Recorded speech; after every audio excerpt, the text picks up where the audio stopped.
Mi esposo me dejó por una chica de 25 años porque me veía demasiado cansada. 2 años después, lo vi en el supermercado con el karma parado justo a su lado. El momento que terminó mi matrimonio, yo estaba revolviendo pasta al horno. Quiero que entiendan ese detalle. No porque sea dramático, sino porque es todo lo contrario. Era un martes. Tarea de matemáticas a un lado de la estufa. Un permiso escolar arrugado al otro. Mi hija mayor, Hazel, estaba en la mesa de la cocina peleando con un problema de palabras. Mi hija menor, Tiara, estaba arriba con sus audífonos puestos, probablemente viendo algo que yo fingiría no saber. La pasta al horno era la favorita de Eric. La había hecho desde cero. Asé los tomates yo misma. Puse capas de ricota como a él le gustaba, con queso extra encima para que burbujeara y se dorara en las esquinas. Entró a las 6:52 p.m., sin levantar la vista de su teléfono. «Ya comí», dijo. Dejé la cuchara. «¿Ya comiste?» «Preparé tu favorito». Suspiró. Era el tipo de suspiro que lleva todo un juicio dentro. El tipo que dice «me estás agotando» sin necesidad de abrir la boca. Finalmente levantó la vista. No al plato. A mí. «Siempre te ves cansada, Tina». «Es porque estoy cansada. He estado despierta desde las 6». «No». Su boca se torció en algo a lo que todavía no le tenía nombre. «Te has dejado estar. Ya no lo soporto». Y luego subió las escaleras. Dejó una cena que no comió y una esposa que se quedó ahí parada el tiempo suficiente para que el queso dejara de burbujear. Hazel entró a la cocina por un vaso de agua y me encontró todavía sosteniendo la cuchara. «Mamá, ¿estás bien?» «Sí, cariño», dije. «¿Tienes hambre?» «Necesito retroceder, porque esta historia no se trata realmente de un martes de noviembre. Se trata de 15 años de martes. Eric y yo nos conocimos cuando yo tenía 24 años. Era encantador de la manera en que lo son los hombres cuando se esfuerzan por serlo, rápido con los chistes, generoso cuando no le costaba nada, atento de una manera que se sentía como lluvia después de una sequía. Yo era asistente legal en un bufete de derecho familiar de tamaño mediano en Columbus, Ohio. Me gustaba mi trabajo, era buena en ello. Mi supervisora, Renata Okafor, solía decir que yo tenía el ojo más agudo para las inconsistencias que había visto en alguien que no era abogado. Guardé ese cumplido en algún lugar privado durante mucho tiempo, de la manera en que guardas algo que sabes que podría ser importante después, pero que todavía no puedes explicar por qué. Eric trabajaba en dispositivos médicos, del tipo que requería que fuera agradable y persuasivo, y siempre supiera qué decir. Él también era bueno en su trabajo. Viajaba quizás 12 días al mes. Al principio no me molestaba. Tenía mis propios ritmos, mis propias rutinas, mis propias lecturas y mis propios fines de semana, y mi propia soledad cómoda. Luego llegó Hazel, y esos ritmos se convirtieron en su horario y el horario de ella y las necesidades de todos, apiladas unas sobre otras como platos que nunca terminaba de lavar. Luego llegó Tiara, 3 años después. Luego la empresa de Eric se reestructuró y su viaje pasó de 12 días a 4. Estaba más en casa, lo cual pensé que significaría ayuda. Lo que en realidad significó fue testigo. Vio el desorden en las encimeras. Me vio con las mismas mallas 3 días seguidos. Me vio quedarme dormida durante películas antes del tercer acto. Me vio despertar a las 2 a.m. por la fiebre de Tiara y preparar el desayuno y empacar los almuerzos y dejar a las 2 niñas y ir a trabajar y volver a casa y hacer la cena y revisar la tarea y doblar la ropa y revisar el portal escolar y responder el correo sobre la excursión de la clase y recordar el permiso escolar y encontrar las canilleras y colapsar. Observó todo eso, toda la arquitectura intrincada y estructural de un hogar, y en algún lugar de esa observación decidió que lo que estaba viendo era un fracaso. No su fracaso, el mío. Debía haber visto las señales antes. Quiero decir que las pasé por alto porque estaba demasiado ocupada.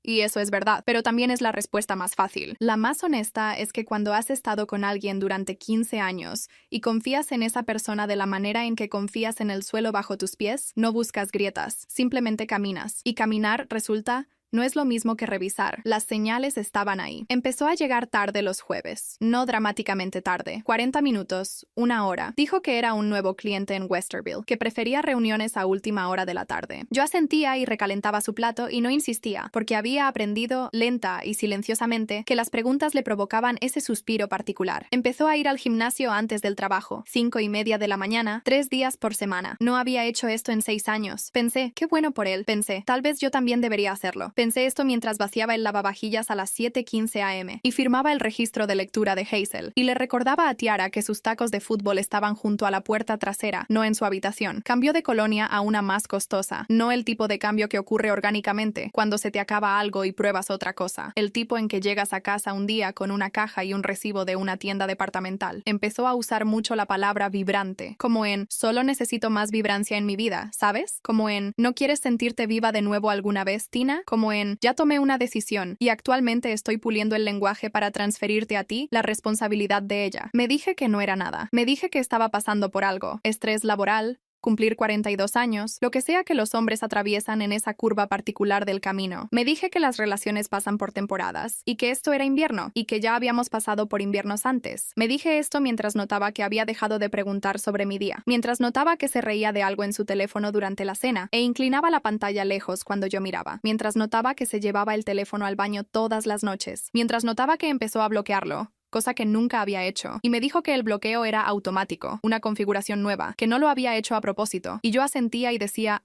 está bien, porque confrontar esa mentira en particular requería un tipo de energía que no tenía a las 10 p.m. en una noche de escuela. 3 semanas después de la noche de la pasta al horno, encontré los mensajes. No estaba fisgoneando. Quiero ser clara sobre eso. Su teléfono vibró en la encimera mientras él se duchaba, y la vista previa ya estaba ahí antes de que pudiera apartar la mirada. El nombre era Clover. El mensaje decía, no puedo dejar de pensar en anoche. Me quedé de pie en nuestra cocina durante mucho tiempo. Luego tomé su teléfono y lo leí todo. Se llamaba Clover Haynes. Tenía 25 años. Trabajaba en un estudio de bienestar en el centro. Enseñaba algo llamado respiración somática y publicaba en Instagram sobre proteger su paz y vivir en alineación. Su foto de perfil la mostraba de pie descalza en un campo con los ojos cerrados y los brazos extendidos como si esperara que el cielo le devolviera el amor. No tenía idea de lo que se le venía encima. Había 4 meses de mensajes. Los leí con la misma atención cuidadosa que solía dedicar a las discrepancias de contratos en el bufete, buscando fechas, patrones, inconsistencias. Le dijo que ella lo hacía sentir joven. Le dijo que yo estaba desconectada. Le dijo que nuestro matrimonio había estado emocionalmente muerto durante años, lo cual era noticia para mí, ya que yo era quien lo había mantenido respirando con RCP todas las mañanas. Con Clover, escribió. Me siento vivo de nuevo. Puse su teléfono de vuelta en la encimera, boca abajo. Les preparé el almuerzo a las niñas. Las llevé a la escuela. Lloré en el estacionamiento de un Walgreens durante 11 minutos. Luego llamé a mi madre. Ven esta noche, dijo. No puedo. Tengo que hacer la cena. Hubo una pausa. Tina. Lo sé, dije. Lo sé. No lo confronté ese día. Quiero ser honesta sobre por qué. No estaba lista. No emocionalmente. Quiero decir que no estaba lista estratégicamente. Y si alguna vez has trabajado en derecho de familia, incluso como asistente legal, sabes que la diferencia importa. Llamé primero a Renata. No era mi abogada. Desde entonces se había hecho socia en otro bufete, pero era la mujer que me había entrenado, y era el tipo de persona que contestaba al segundo timbre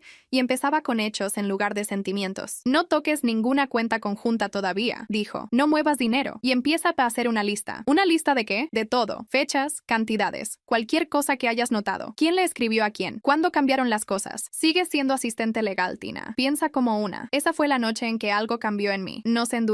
Esa no es la palabra correcta. Se aclaró, como un lente que hace clic al enfocarse. Empecé un documento en mi laptop de trabajo. Anoté las noches de jueves, la colonia nueva, los mensajes, las capturas de pantalla que había tomado de los mensajes antes de dejar su teléfono de vuelta. Anoté fechas y cantidades aproximadas que había gastado. Había visto un cargo por cena en Marcelos, que no es un restaurante al que llevas a un cliente, y lo sé porque yo era quien solía archivar los reportes de gastos. Anoté el cargo del hotel en octubre que había dicho que era una conferencia de trabajo en Cincinnati. Busqué la conferencia. Terminaba al mediodía. 2 semanas después, me senté frente a Eric en la mesa de la cocina después de que las niñas se durmieran y le dije que lo sabía. Tenía una carpeta, no una dramática, una simple carpeta de Manila del armario de suministros del trabajo. Adentro había fechas, cantidades, una captura de pantalla impresa de una conversación de texto y una nota de Renata con 2 referencias de abogados. No lo negó. Lo que hizo fue reclinarse en su silla y suspirar. Ese suspiro otra vez. No planeaba hacerlo de esta manera, dijo. ¿Hacer qué de esta manera? Irme. La palabra cayó sobre la mesa entre nosotros. La miré. Ya no lo soporto, dijo de nuevo. Las mismas palabras de la noche de la pasta al horno. Lo había ensayado. Podía notarlo. Siento que he estado desapareciendo en este matrimonio. Eres una gran mamá, Tina. Lo digo en serio. Pero no me siento tu compañero. Me siento como tu compañero de cuarto que corta el césped. Lo miré durante mucho tiempo. Cortas el césped 4 veces al año, dije. Mantuve tu vida entera funcionando. Lamento que eso no haya parecido lo suficientemente emocionante. Empacó sus maletas a la mañana siguiente. 15 años. Una maleta junto a la puerta. Hazel y Tiara observando desde las escaleras. No lo detuve. El divorcio tomó 8 meses. Mi abogada, Margaret Chu de Chu and Bellows Family Law, tenía 63 años y usaba lentes de lectura con una cadena alrededor del cuello y le hablaba al abogado contrario de la manera en que un cirujano le habla a un residente de primer año. Había ejercido derecho de familia durante 31 años. En nuestra primera reunión, se sentó frente a mí en una mesa de conferencias más grande que mi cocina. Miró mi carpeta de Manila durante unos 4 minutos sin decir nada y luego levantó la vista. Buena chica, dijo. Sé que suena condescendiente. No me importó ni un poco. Venía de Margaret Chu, y Margaret Chu había visto 10,000 casos como este, y me estaba diciendo que había hecho algo bien en la peor temporada de mi vida. ¿Cuánto sabes sobre las cuentas conjuntas? Preguntó. Todo, dije. He manejado las finanzas del hogar durante 12 años. ¿Cuentas de inversión? Tenemos un 401k cada uno y una cuenta de corretaje conjunta. ¿Alguna otra que sepas? Hice una pausa. ¿Que yo sepa? Tomó una nota. Voy a traer a un contacto mío. Se llama David Yuen. Es contador forense. 22 años en este trabajo. Muy minucioso. Va a examinar todo tu panorama financiero. David Yuen llegó a la oficina de Margaret 4 días después con un maletín de lados suaves y el aire de un hombre que en su vida jamás se había alterado por ninguna información. Se sentó, me hizo una serie de preguntas precisas, tomó notas cuidadosas y dijo que tendría algo en una semana. Tuvo algo en 4 días. Eric había abierto una cuenta de corretaje separada 18 meses antes. La cuenta tenía $47,000. Basándome en la fecha de apertura, que calculé tranquilamente por mi cuenta esa noche, sentada en la mesa de la cocina después de que las niñas se durmieron, correspondía casi exactamente con los primeros mensajes de texto que había encontrado entre Eric y Clover. Es asombroso. Verdaderamente asombroso, lo que un hombre hará cuando cree que la mujer con quien está casado está demasiado cansada para notarlo. Por esto es que documentas, dijo Margaret cuando David presentó los hallazgos. Él no pensó que yo estaba prestando atención. Dije, nunca lo piensan, dijo. Ese es el primer error. El segundo error fue el abogado de Eric, un hombre llamado Greg Baskin, quien parecía creer que la infelicidad declarada de Eric en el matrimonio constituía algún tipo de ventaja legal. Margaret lo sacó de ese error por escrito, en una carta de 3 páginas que a mí no me pusieron en copia, pero que Margaret resumió después como correctiva. Negociamos por la casa, negociamos por la custodia primaria, con Eric teniendo cada 2 fines de semana y festivos alternados. Negociamos por manutención infantil, por la cuenta de corretaje, por la distribución equitativa de todo lo que Eric aparentemente había asumido que desaparecería en la atmósfera general de nuestra separación. Margaret llamó al acuerdo final, muy justo, considerando todo. David Yuen me entregó un documento resumen en una carpeta y dijo, sin expresión, prestaste atención, eso importa. Le di la mano a ambos, manejé a casa. Hice macarrones con queso de la caja azul porque no tenía la energía para cocinar y eso ahora estaba permitido. Eric se mudó a un apartamento de una habitación en el centro. 3 semanas después, Clover se mudó con él. 3 meses después de eso,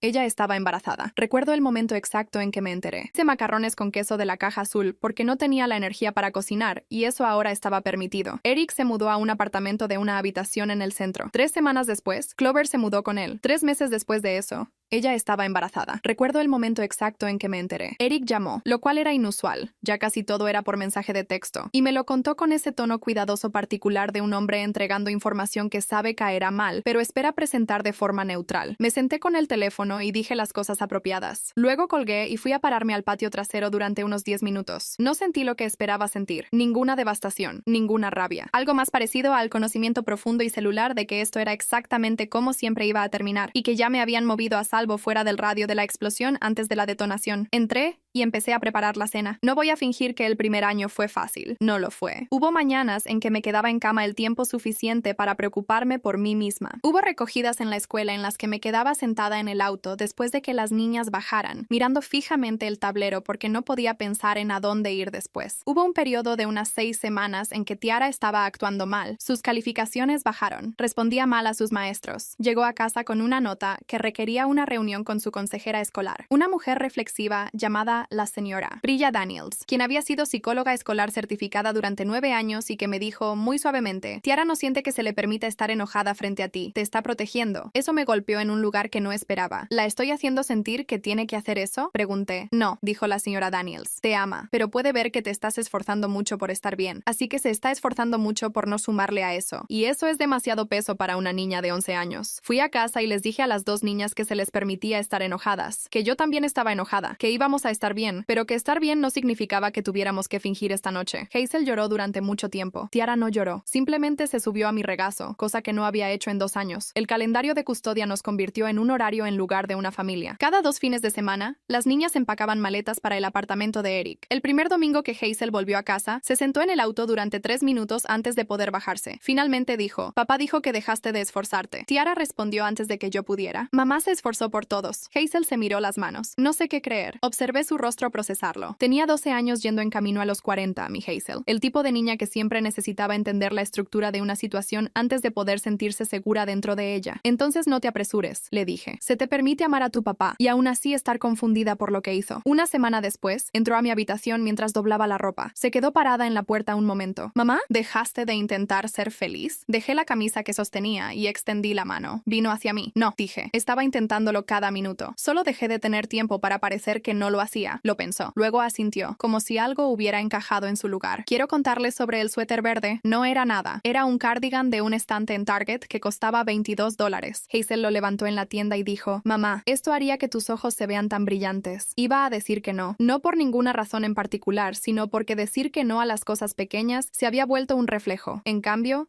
dije que sí. Lo usé al trabajo el lunes siguiente. Renata, quien desde entonces se había unido al equipo de litigios en un nuevo bufete y ocasionalmente todavía llamaba para saber cómo estaba, me escribió de la nada. Te vi en LinkedIn. ¿Foto nueva? ¿Te ves bien? No había actualizado mi foto. Solo lo decía por decirlo, pero se sintió diferente a como se hubiera sentido antes. Empecé a caminar 2 veces por semana, no a correr. No tengo ninguna relación romántica con correr, solo caminar. 40 minutos los martes y jueves por la mañana antes de que las niñas despertaran. Caminaba por el vecindario y no escuchaba podcasts ni audiolibros ni nada. Solo caminaba y dejaba que mi cerebro hiciera lo que necesitara hacer. Dejé de disculparme por cenas sencillas. Pollo rostizado y ensalada de bolsa es una cena. Pan tostado con huevos es una cena. El mundo no se acaba porque la sirva sin decoración. Dejé la ropa sin doblar toda la noche. Seguía haciendo ropa. Una noche estaba revolviendo salsa de pasta. Sí, otra vez, soy una persona que revuelve cosas. Y sonó una canción en el altavoz que me había gustado a principios de mis 20s y que había olvidado un poco. Empecé a bailar, no dramáticamente, solo moviendo mi peso, moviendo los hombros. Tiara entró con la mochila todavía puesta en la espalda y se quedó parada en la puerta de la cocina mirándome. Ahora eres rara, dijo. Ya era rara antes,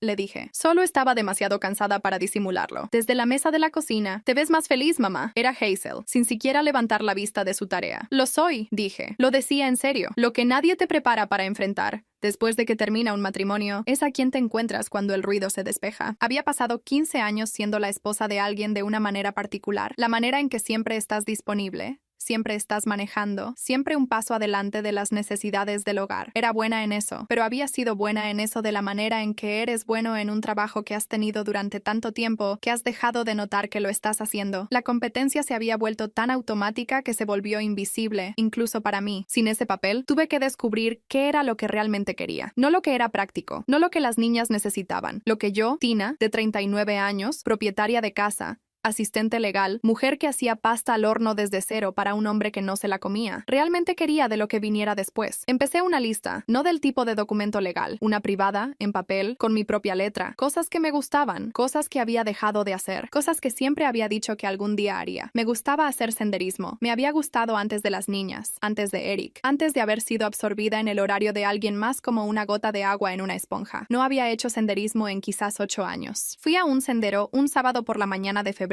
con los zapatos equivocados y volví a casa con ampollas y tierra en las rodillas y la sensación más extraña en el pecho, como si se hubiera abierto una ventana en algún lugar de mi caja torácica. Volví el siguiente sábado con mejores zapatos. Volví a estudiar, noches y fines de semana, en línea. Me inscribí en un programa preparatorio de Derecho en el colegio comunitario con la intención de presentar el LSAT. Renata pensó que estaba loca. Ya sabes cómo hacer todo, dijo. Solo no tienes las letras después de tu nombre. Ese es el punto, dije. Se quedó callada un momento. Luego, está bien. Conozco un buen programa de estudio. Te enviaré el enlace. Fue difícil. Quiero decirlo claramente, porque creo que hay una versión de este tipo de historia donde la mujer vuelve a estudiar y es triunfante y sin esfuerzo. Un montaje de marcadores y comienzos frescos. No fue sin esfuerzo. Me quedaba dormida sobre los exámenes de práctica, programaba sesiones de estudio y luego las reprogramaba alrededor del proyecto de ciencias de Hazel y los playoffs de baloncesto de Tiara y la caldera que decidió morir en enero con una sincronización magnífica. Fallé una sección de práctica de razonamiento lógico 3 veces seguidas y me senté en mi auto en el estacionamiento del colegio y tuve un llanto muy silencioso y controlado hablado al respecto. Luego fui a casa y estudié la sección de razonamiento lógico hasta que entendí por qué seguía fallando. Cumplí 41 años un martes. Hazel me hizo un pastel de una caja y lo cubrió en exceso con betún morado y escribió mamá en letras todas de tamaños ligeramente diferentes, como si hubiera empezado con confianza y se hubiera ajustado a mitad de palabra. Tiara me dio una tarjeta que ella misma había hecho, cartulina doblada, borde dibujado a mano, que decía: eres la persona más trabajadora que conozco y también la más graciosa, lo cual es una combinación rara. Feliz cumpleaños. Puse esa tarjeta en un marco. Está en mi escritorio, justo al lado de mis libros de preparación para el LSAT. Eric, según supe después por un conocido mutuo al que ninguno de los dos había visto en un tiempo, llevó a Clover a las Bahamas por su 27º cumpleaños. Su campaña por sentirse vivo parecía requerir gastos continuos y crecientes. Lo noté sin comentario y volví a mis exámenes de práctica. 22 meses después de que se mudara, nació el hijo de Eric y Clover, Toby. Me enteré por Hazel, quien se enteró por Eric, quien aparentemente había decidido que la relación de crianza compartida se había normalizado lo suficiente como para incluir anuncios de nacimiento. Hice los sonidos apropiados. Genuinamente deseé que el bebé no tuviera más que salud. No deseé que Eric no tuviera más que salud. Estoy siendo honesta. De Clover no tenía sentimientos en ninguna dirección. Tenía 27 años con un recién nacido y un hombre que suspiraba con las mujeres cuando se veían cansadas. Pensé, ya lo descubrirás. El viaje al supermercado fue un sábado. Sé la fecha exacta, 15 de marzo, 11 de la mañana. Le había prometido a Tiara, ahora de 16 años y profundamente opinionada sobre los carbohidratos, que finalmente probaríamos el bucatini en lugar del espagueti por el que había estado abogando. Hazel, de 14, estaba en una misión de pan de ajo. Estaba de buen humor, genuina, estructuralmente, no fingiéndolo. Había recibido mi puntuación de práctica del LSAT el día anterior y era mejor que mi meta. Había salido el sol. Había tomado 2 tazas de café y tenido una conversación con mi amiga Denise, que me hizo reír tan fuerte que me lastimé algo. Empujamos nuestro carrito por la sección de productos frescos. Estaba debatiendo si comprar 2 cajas de tomates cherry o una cuando lo escuché. Un niño pequeño, gritando. Ese tipo particular de grito infantil que significa: estoy al borde de mi mundo conocido y necesito que alguien me ayude. Al otro lado del pasillo, cerca de las manzanas. Luego una voz, tensa y controlada. Clover, ¿puedes hacer que Toby se detenga, por favor? La gente está mirando. Mis manos se aferraron al carrito. Conocía esa voz de la manera en que conoces una canción que has intentado olvidar. Levanté la vista lentamente. Eric estaba de pie frente al exhibidor de plátanos con un racimo en la mano, la mandíbula apretada, usando una camisa que no reconocí en un color que jamás habría elegido para él. Se veía como un hombre reuniendo una paciencia que en realidad no tenía. Clover estaba a su lado. Llevaba una blusa de lino con lo que reconocí de inmediato como una mancha de vómito en el hombro izquierdo. Su cabello estaba recogido con la eficiencia particular de una mujer que ha dejado de importarle si se ve intencional. Tenía a Toby en la cadera, quizás 18 meses, sonrojado, en pleno sollozo, y una mano sujetando el carrito y la otra tratando de evitar que Toby se lanzara hacia el exhibidor de duraznos. Lo estoy intentando, dijo. Se perdió su siesta. Ha estado llorando desde que salimos de casa. Entonces dale algo. Empaqué snacks. Dejaste la pañalera en el auto. No me eches la culpa de eso. Toby arqueó la espalda y gritó más fuerte. Una mujer mayor cerca del final del pasillo miró de reojo, evaluó y siguió caminando. Entendí el impulso. Yo había sido esa mujer. En ese mismo pasillo, metafóricamente hablando, durante 15 años. Y entonces Eric miró a Clover de la manera en que solía mirarme a mí, ese entrecerrar particular de los ojos, ese gesto específico de la mandíbula que no era exactamente un ceño fruncido, pero tampoco no lo era. La expresión de un hombre actuando decepción, porque la decepción real requiere reconocer tu propio papel en una situación.